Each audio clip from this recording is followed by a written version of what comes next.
घर को ताला पड़ा हुआ था। अच्छा अच्छा कह दिया है, पता करवा लो। ओहो, तो आज माँ की तरफदारी हो रही है। बस करो लिया, बस करो। I am fed up really. बस खत्म करें आप इस रिश्ते की बात को।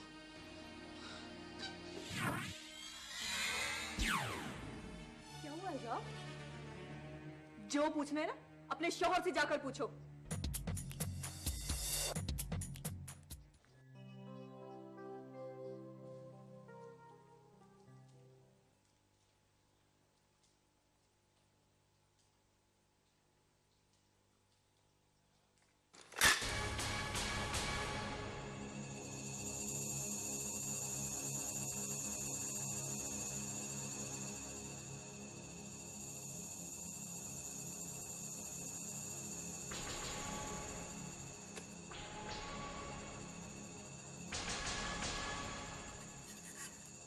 हिजाब, कहीं बाहर से आ रही हो?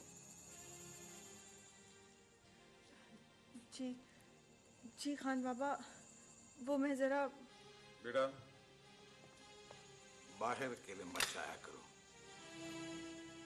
ठीक है, मैंने तुम्हें पढ़ने की इजाजत दे रखी है, तुम्हें शहर में पढ़ा रहा हूं, मगर हमें अपनी रिवायात का भी ख्याल रखना चाहिए। जी खान बाबा।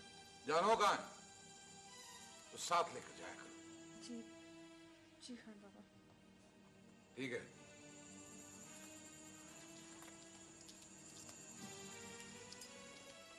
समीना, तुम्हें भी ख्याल रखना चाहिए। ख्याल रखना चाहिए? हिजाब का अकेले बाहर आना जाना मुनासिब नहीं है। ये आप कैसी बातें कर रहे हैं खान जी? हिजाब तो सिर्फ अपनी सहेली सार से मिलने जाती है, वो भी तो उससे मिलने आती है। ठीक है ठीक है, जानो कि उसके साथ भिजवा दिया करो। ठीक है, आइंदा ख्याल रखूंगी।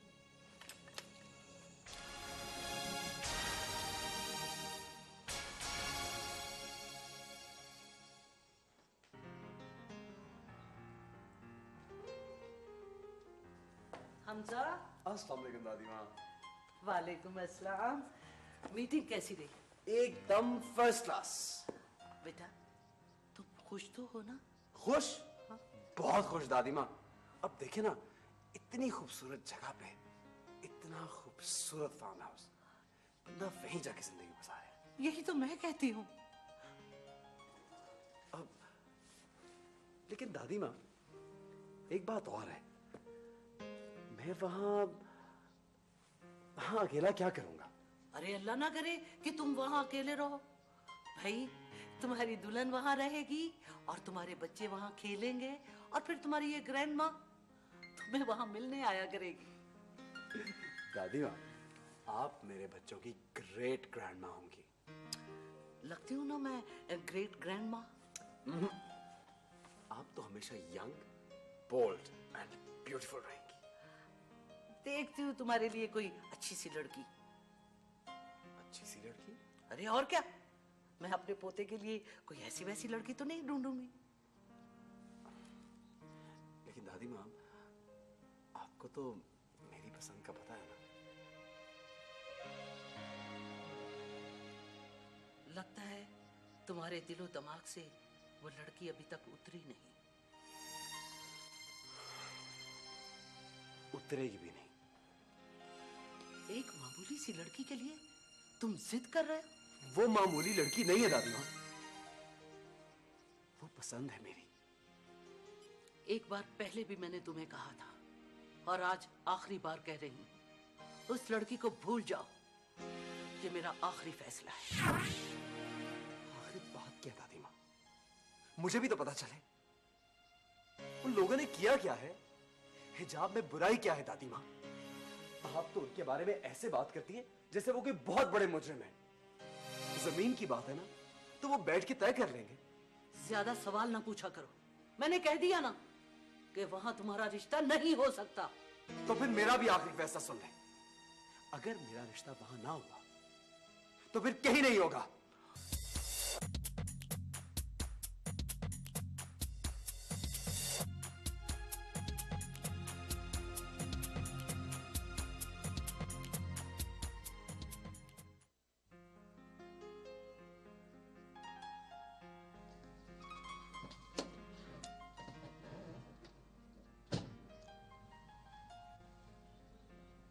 महरोज,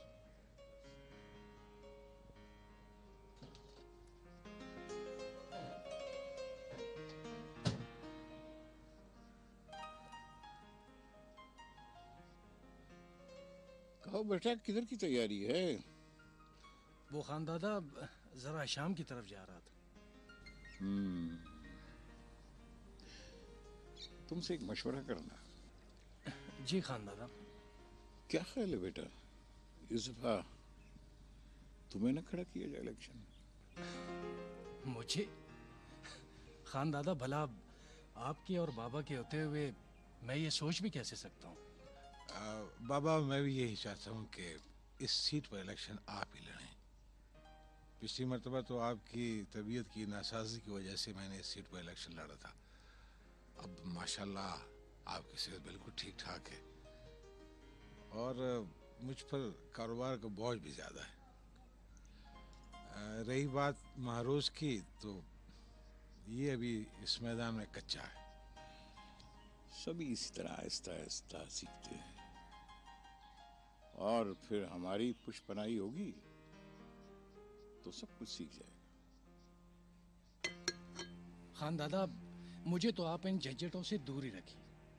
ये जिम्मेदारी तो आप दोनों बेहतर तरीके से निभा सकते हैं। और खानदादा, आपका तो इस इलाके में एक नाम है, लोग आंखें बंद करके वोट देंगे आपको। अरे नहीं, अब मैं बूढ़ा हो चुका हूँ, बहुत कर ली सियासत। अब तो ये तुम दोनों को फैसला करना है। मेरे बाद तुम्ही को तो संभालना है ना सब कुछ। खानदादा, ये आप कैसी बातें कर रहे हैं? अल्लाह आपका साया हमारे सरों पर हमेशा सलामत रखे। ठीक, लेकिन ये तय हो गया है कि तुम दोनों में से एक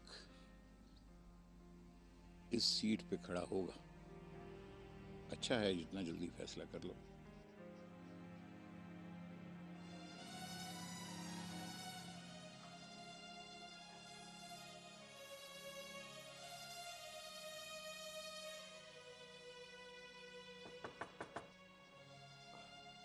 कौन?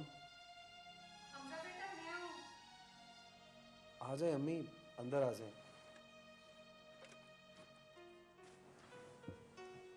आए। बेटा, तुम्हारे कमरे की लाइट जलती देखी तो। अब वो मैं बस सोने ही वाला था, ऑफ करके लाइट। और ये दूध भी ऐसे ही पड़ा हुआ है, तुमने नहीं पिया, ठंडा हो गया होगा। बिल्कुल जहन से निकल गया। हमसा, बेटा अपनी सेहत का बिल्कुल ख्याल नहीं रखता तू। मेरी सेहत को क्या हुआ है? अच्छा भला तो हूं। माँ से छुपाते हो? छुपाने के लिए अब क्या रह गया?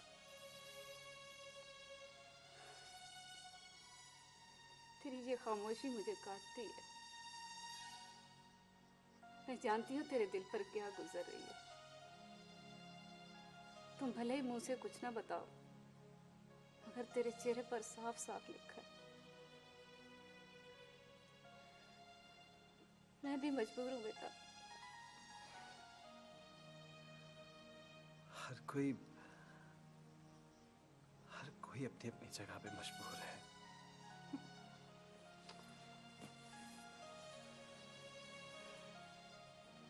अजीब रवायात हैं इस खानदान की। जहां भी प्यार का नाम आया, वहीं सूली पर लटका दिया।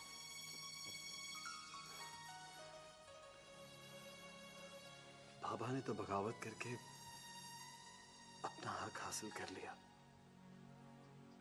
लेकिन मैं ऐसा नहीं कर सकता। क्यों नहीं कर सकते? मैं हूं तुम्हारे साथ। मैं जाऊंगी हिजाब के घर तुम्हारे लिए झोली फैलाने। नहीं अम्मी, नहीं।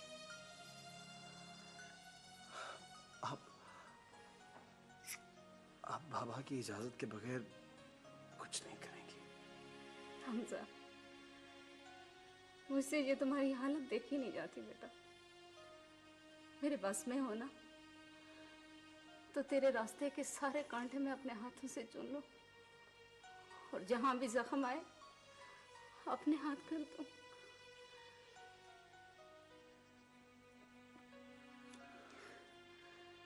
एक खुदगर्ज औरत की गुनाह की खातिर हम आज तक सारी तकलीफें भुगत रहे हैं।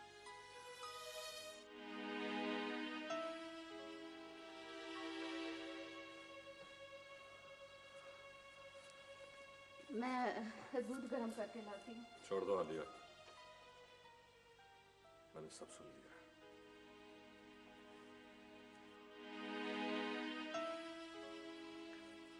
क्या तुम खुद गर्ज नहीं हो आलिया? जिस औरत ने हमजा को अपने सीने से लगाए रखा, उसे अपनी सारी जिंदगी की मता समझा, उसी औरत के खिलाफ तुम मेरे बेटे के जहन में जहर भर रही हो। बेटे के प्यार ने तुम्हें अंधा कर दिया है। जिनको जिंदगी की मता समझा जाता है ना, उनके साथ ये सलूक नहीं किया जाता उस्मान। उन्होंने जो कुछ किया अपनी खुशी से किया। अब जब मेरे बच्चे की खुशियों का वक्त आया तो उनका खानदानी गुरूर अना फिर प्यार के रास्ते में आ गया। इस बात को बढ़ाने का कोई फायदा नहीं है आलिया बेगम। वक्त के साथ साथ सब कुछ ठीक हो जाएगा। और हाँ हमजा, तुम कोई ऐसा कदम ना उठाना जिससे अम्मी जान को तकलीफ पहुंचे। बेटा, तुम्हारे लिए लड़कियों की कमी है क्या? रिश्ते तो आसमानों पे तय होते हैं और तुम्हारे मुकद्दर में जो होगा तुम्हें मिलकर रहेगा। और मुझे पूरी उम्मीद है कि जो भी होगा अच्छा होगा। तुम परेशान ना हो, हम हैं ना तुम्हारे पास। और आलिया, तुम भी फिक्र मत करो, अल्लाह बेहतर करेगा। अब चलो इसे सोने दो। आप लोग जाए, सो जाओ।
आज ही शाम ने मेरी सालगिरह की बहुत अच्छी पार्टी दी। बहुत लोग आए। आज मैंने हल्के फिरोजी रंग का सूट पहना हुआ था।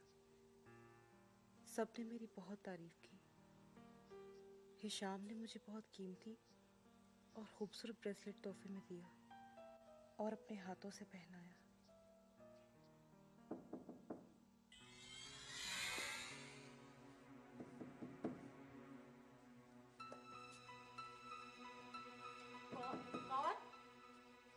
आटा खत्म हो गया। आटा नहीं है मां, नहीं है आटा। तुझे पता है, मैंने कल शाम में भी ठीक से खाना नहीं खाया था। माँ, माँ हम लोग कब तक इस आटे को और अपनी भूख को रोते किस्मत क्यों नहीं हमारा पीछा छुड़ा देती इन तमाम चीजों से? देख ज़रगुल, देख, आज हमारी हालत को देख। हमारे पास मुट्ठी भर आटा भी नहीं है कि हम अपनी बहन की आंख को बुझा सके। माँ,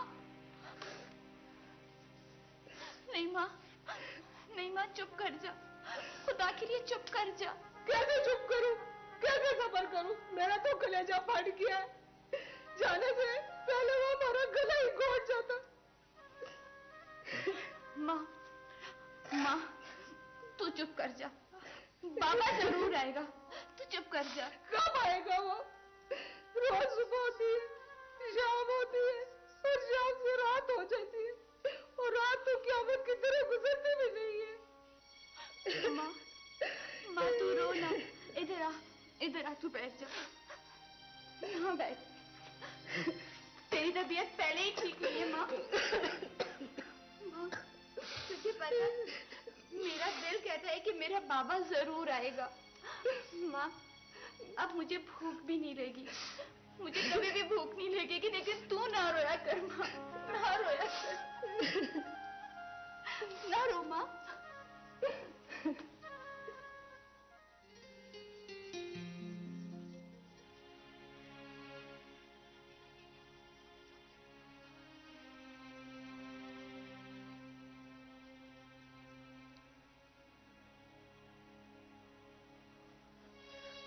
मालूम नहीं सर, मुझे ऐसा क्यों महसूस हो रहा है कि जैसे कुछ होने वाला है। एक अजीब सी खामोशी है। लगता है जैसे कोई तूफान आने वाला है। सर, मैं डरती हूँ, न जाने ये तूफान कौन सा रुख इख्तियार कर लेगा। हिजाब, प्यार मोहब्बत के मामले में तो ऐसे कई मोड़ आएंगे। अगर तुम अभी से हिम्मत हार जाओगी तो आगे कैसे चलेगा?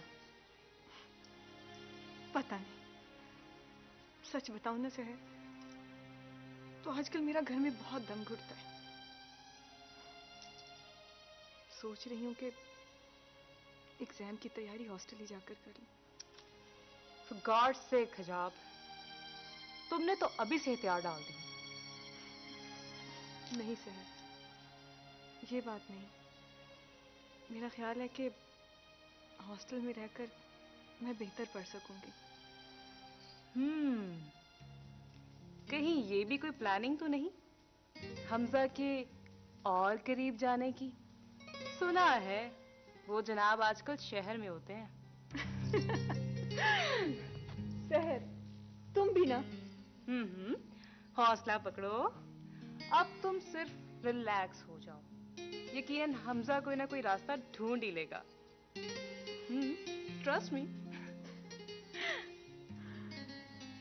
मतलब लोगों को अपनी तरफ बुलाना, मुतवज्जो करना, ये हमारी बहुत बड़ी बात है। ठीक है, वो खानदादा, अब सारे मेहमान आ चुके हैं, आप आए।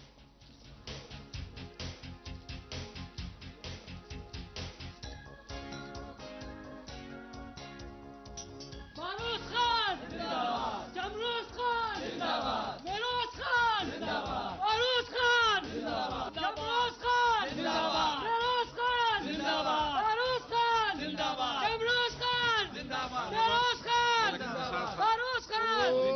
माशाल्लाह माशाल्लाह, आपकी फैमिली से तो बड़े पुराने ताल्लुकात हैं हमारे यार। कैसे हैं? शुक्र है अल्लाह का करम है, ठीक आप अच्छे हैं जी। रोज अंकल, इंशाल्लाह आप हमको अपने साथ पाएंगे इंशाल्लाह हर कदम पे, माशाल्लाह के फजल से।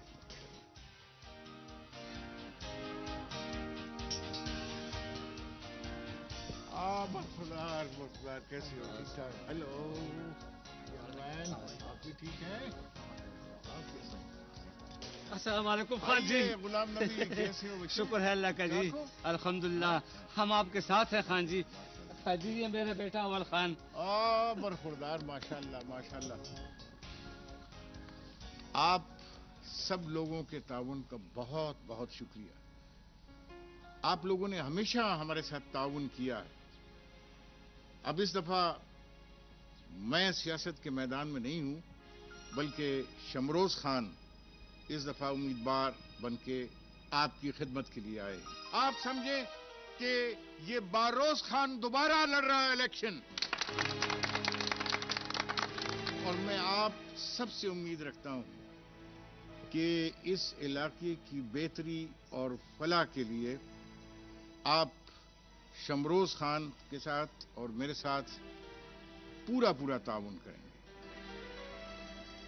अल्फाज नहीं आ रहे कि मैं किस तरह आपका शुक्रिया अदा करूं, और मैं आपसे उम्मीद रखता हूं कि शमरोज खान को जीतने का मौका आप ही के हाथ में है।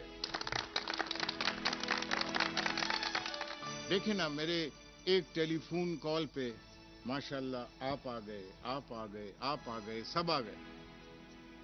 बारोज खान साहब, आप कैसी बात करते हैं? आपका हुक्म हो और हम ना आए? फिरोज खान साहब, आप हमारे बड़े हैं, आप जब भी हुक्म करें हमें हाजिर पाएंगे। अल्लाह आपको खुश रखे। बारोज खान साहब, हमें मालूम है कि आपने नौजवानों के लिए बहुत कुछ किया है। ये सब नौजवान आपके साथ हैं। बारोज खान जिंदाबाद, शमरोज खान जिंदाबाद, बारोज खान जिंदाबाद। बारोज खान, हमारा तावन आपके साथ हमेशा रहेगा। जी हाँ, बिल्कुल, क्यों नहीं, हम आपके साथ हैं। बारोज खान, आपने हमेशा गरीबों का साथ दिया है, मुझ जैसे गरीब का भी आपने साथ दिया है। हम सब भाई आपके साथ हैं बारोज खान। बारोज खान साहब, जीत इंशाल्लाह शमरोज खान की होगी। बारोज खान जिंदाबाद, बारोज खान जिंदाबाद।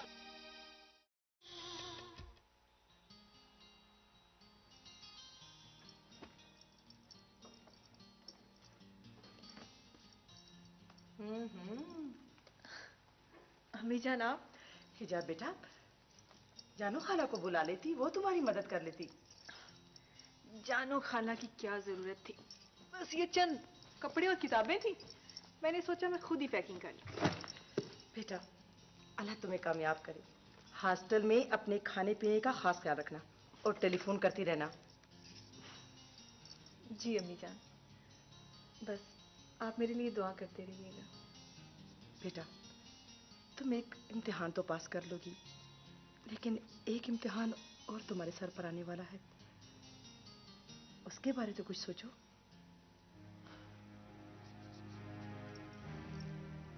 वक्त आने पर सोचकर जवाब दूंगी। हिजाब बेटी, तुम एक अच्छी बेटी हो, और अच्छी बेटियां माँ बाप के फैसले पर सरे तस्लीम खाम कर लेती हैं, जैसे कि मैंने किया था। अम्मी, वो वक्त और था, अब हालात बदल चुके हैं, और तालीम याफ्ता लड़कियों को इतना हक तो होना चाहिए कि वो अपनी जिंदगी के अहम फैसले में अपनी कोई राय दे सके। हिजाब, इधर देखो।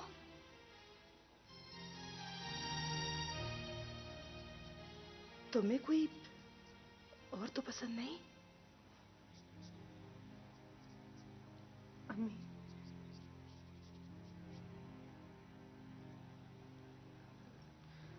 अम्मी, क्या आप मुझे इसका हक देंगी? हिजाब, ये तुम क्या कह रही हो? मुझे तुम छोड़ो, मैं तो मां हूं। हिजाब, तुम्हारे खान बाबा और खान दादा तुम्हें उन्हीं रिश्तों में चॉइस देंगे बेटा जो उन्होंने तुम्हारे लिए मुंतखब किए हैं। बात तो फिर वहीं की वहीं रही ना। भला भला क्या जरूरत थी मुझे इतना पढ़ाने लिखाने की? भेड़ बकरियों की तरह बांध देते किसी कॉन्ट्रैक्ट के साथ। हिजाब बेटा, तुम्हारे खान बाबा तुम्हारी तालीम और हैसियत को देखकर ही तुम्हारे लिए रिश्ता मुंतखब करेंगे बेटा। जैसे कि इमरान, वो बाहर से तालीम हासिल कर रहा है, तुमने उसकी तस्वीर देखी? वो कितना खूबसूरत है। अम्मी जान, ये आप किस तौर की बातें कर रही हैं? और भला क्या होगा तस्वीर देखने से? समझे। मुझ पर अपना फैसला थोपने की कोशिश मत करें प्लीज। और ये अचानक बैठे बिठाए क्या हो गया आप लोगों को? रामा खाला, जो जूते पॉलिश करने के लिए दिए थे लेकर आओ।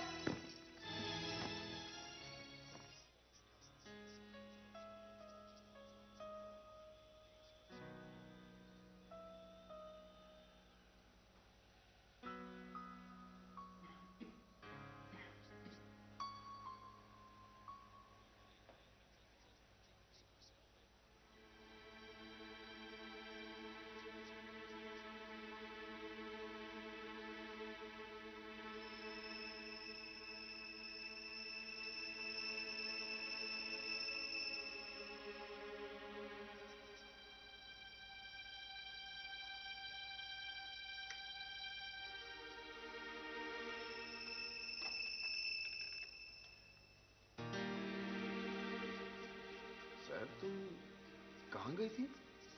वो मुझे नींद नहीं आ रही थी, इसलिए बाहर ताज़ा हवा में चली गई थी। शायद मैं कुछ दिनों से महसूस कर रहा हूँ कि तुम कुछ बेचैन सी रहती हो, जागती रहती हो। क्या बात है?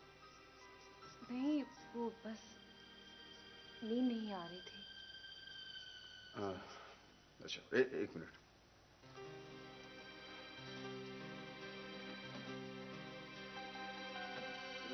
ये नींद की टैबलेट ले लो, इससे बड़ी सी नींद आ जाती है। ये क्या है? मैं कह तो रहा हूँ नींद की टैबलेट है, इससे बड़ी सी नींद आ जाती है। नहीं नहीं, मैं नींद की गोलियां नहीं खाऊंगी। मैं ऐसे ही सो जाऊंगी। अरे सर क्या हुआ है, मैं खुद भी कभी कभार इस्तेमाल कर लेता हूँ। नहीं नहीं, मैं टैबलेट्स की आदत नहीं डालना चाहती। मैं ठीक हूँ। चलो, जैसे तुम्हारी मर्जी। मैं ठीक हूँ, हाँ परेशान ना हो। Thank you. Are you sure? Yes, I'm sure. अच्छा चलो अब तुम सो जाओ, चलो तुम रेस्ट करो, सो जाओ।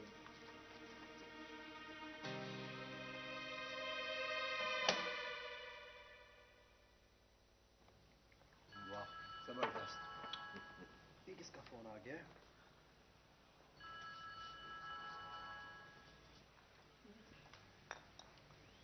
हमजा बेटा, तुम्हारी कंपनी के नए शैम्पू के बड़े बड़े होर्डिंग्स और बिल बोर्ड देखकर अंदाजा होता है कि तुम्हारी कंपनी ने इस प्रोडक्ट के बारे में काफी मेहनत की है। बाबा, सिर्फ बिलबोर्ड्स या वो एडवर्टाइजमेंट्स अच्छे नहीं है, हमारा प्रोडक्ट भी बहुत अच्छा है। अरे भाई, हम कैसे जाने? हमारे घर में तो अभी तक शैम्पू की एक बॉटल भी नहीं आई।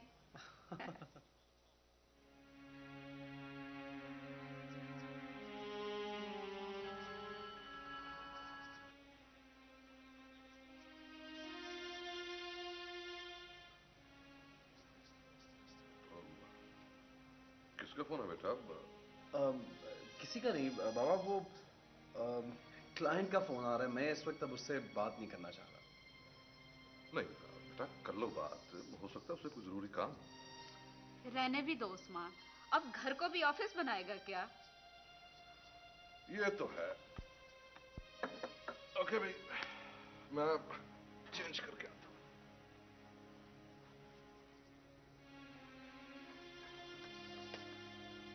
हमजा बेटा, आज तुम्हारा गांव जाने का प्रोग्राम नहीं?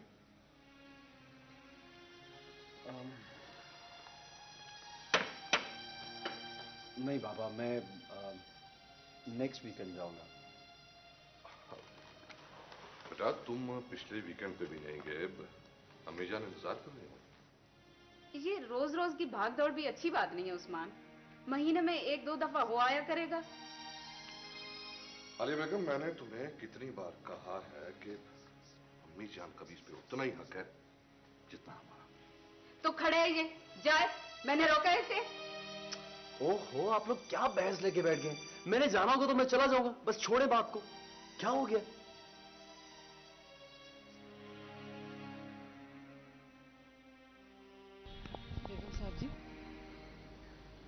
क्या बात है? खाना लगा दूं? मुझे भूख नहीं है। बेगम साहब जी, आपने सुबह भी नाश्ता नहीं किया और रात को भी ठीक तरह से। भाई भूख होगी तो खा लूंगी। अब जाओ यहाँ से। अच्छा अच्छा।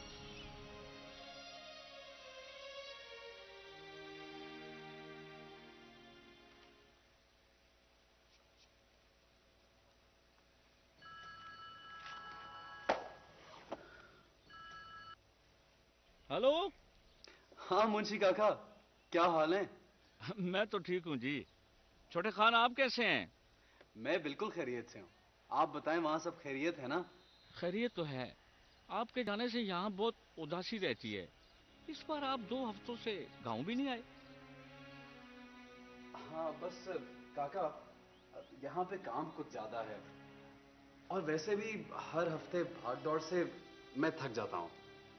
छोटे खान, बेगम साहब आपके बगैर बड़ी उदास रहती हैं। वो अकेली हैं ना जी, उनको आपकी जरूरत है।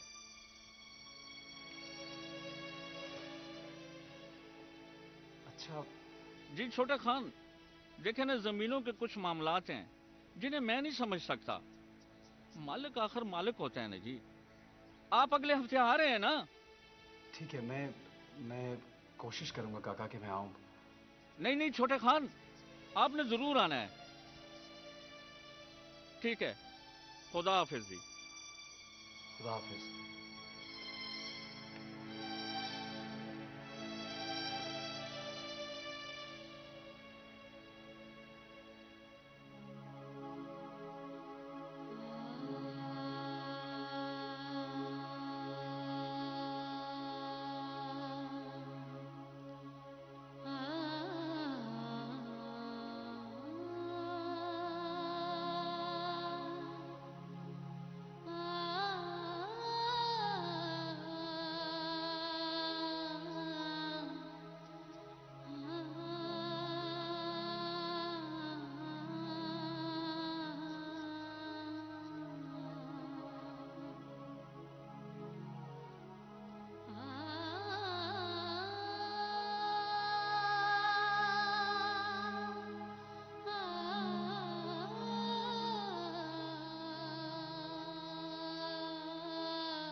हाँ शाम, आजकल तुम कहाँ गायब हो, नजर नहीं आ रहे हो। बस अंकल, कुछ काम ही ऐसे हैं जिनमें मसरूफ रहता हूँ। चलो। Thank you. हमारी सहर बेटी कैसी है, ठीक तो है ना? जी हाँ अंकल, सैर तो। Thank you. वेलकम। जब हिजाब यहाँ थी तो सहर बड़ी खुश थी, लेकिन जब से हिजाब शहर गई है, शहर उसे बहुत मिस करती है। और फिर अंकल मैं खुद भी बहुत कम होता हूँ, अक्सर शहर आना जाना लगा रहता है। वो कौन सा सारी उम्र के लिए गई है, स्टडीज के लिए गई है। इंशाल्लाह बहुत जल्दी फिर यहीं होगी वो। और महरोज, तुम क्या कर रहे हो आजकल? महरोज खान को तो अपने मशागल से फुर्सत नहीं मिलती। वैसे अंकल मैं आपसे एक बात कहना चाह रहा था। हाँ कहो बेटा। अंकल आप तो अच्छी तरह जानते हैं कि मेरे वालिद मरहूम सियासत में थोड़ा बहुत हिस्सा लिया करते थे।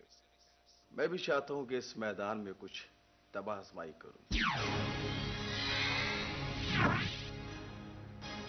भले कुछ हासिल ना हो, कम से कम तजुर्बा तो हासिल हो जाएगा ना अंकल। यानी क्या मतलब, तुम भी इसी सीट पर इलेक्शन लड़ना चाह रहे हो? जी हाँ अंकल, अगर आपकी इजाजत हुई तो। नहीं, इसमें इजाजत की कौन सी बात है। मैं तो खुद चाहता हूं कि हमारी ये नई नस्ल आगे आए ताकि हम लोगों को बस छुट्टी मिल जाए, और फिर नौजवान लोगों को तो सियासत में जरूर आना चाहिए। इसमें इजाजत लेने की कौन सी बात है?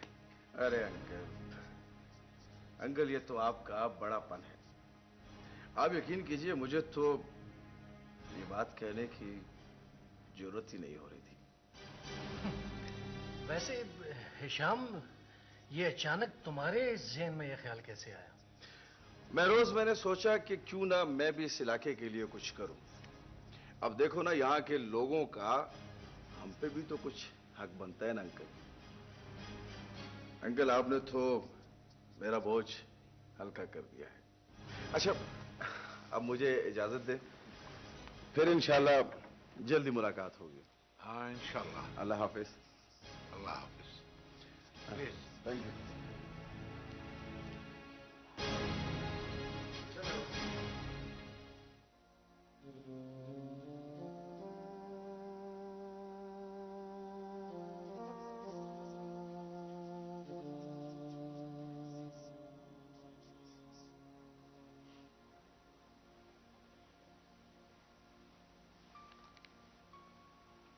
दादी माँ। अरे तुम आ गए बेटा।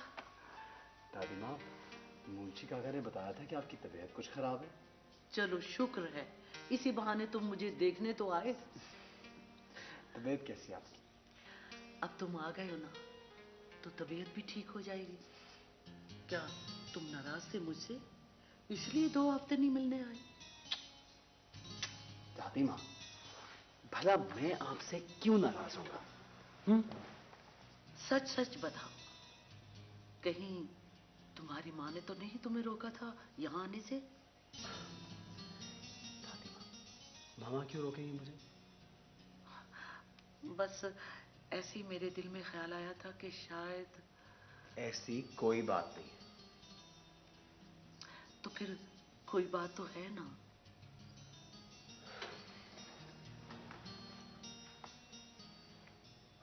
जो भी बात है, बस आप उसे रहने ही दें।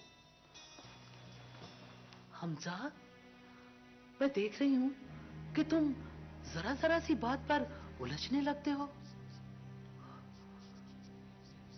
मैं सोचती हूं कि कहीं तुम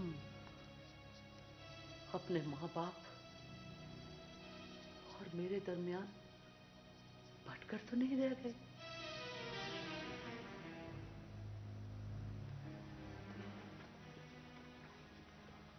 नहीं दादी माँ, ऐसी कोई बात नहीं है।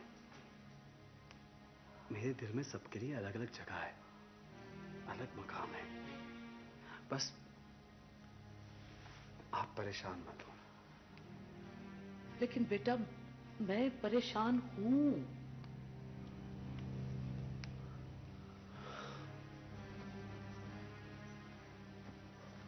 उस परेशानी का हल आपके पास है।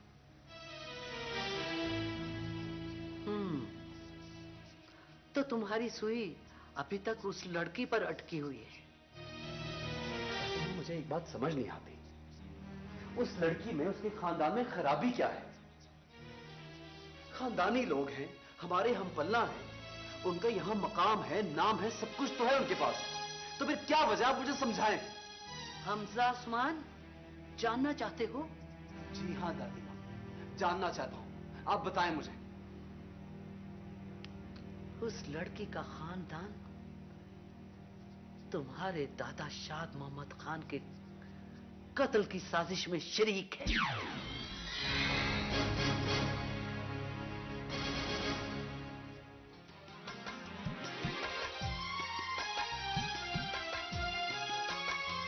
मुसाफिर कहीं और मंजिल कहीं, सफीना कहीं पर है साहिल कहीं।